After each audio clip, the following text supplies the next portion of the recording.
reds and golds. Altars and symbols. Every element is symbolic. Columns represent saints and evangelists, numbers follow biblical geometry, inscriptions quote scripture, shapes reflect divine harmony. The main altar stands beneath a breathtaking canopy suspended high above the sanctuary.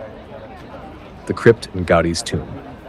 Below the basilica lies the crypt, where Gaudi is buried. It is a place of quiet prayer and reflection, reminding visitors of the architect's devotion and humility. The museum. The on-site museum displays original drawings and models, photographs of construction phases, explanations of Gaudi's techniques, reconstructions of destroyed plans.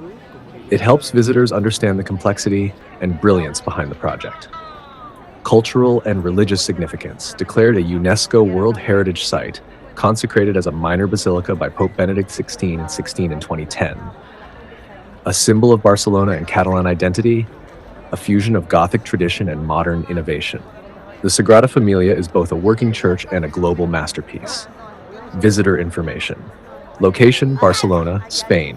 Architect, Antoni Gaudí. Construction started 1882. Style, modernism, Catalan Art Nouveau. Status, still under construction.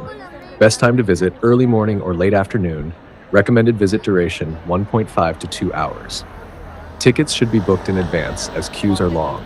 Dress modestly, as this is an active place of worship. Why the Sagrada Família is unique. It is the only major basilica still under construction after more than a century.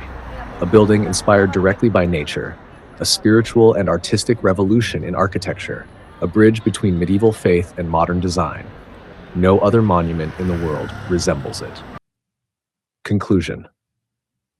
The Sagrada Família is not simply a church. It is a vision carved in stone, a prayer turned into architecture, and a living testament to human creativity guided by faith. Visiting it is a journey through beauty, symbolism, and imagination, an unforgettable experience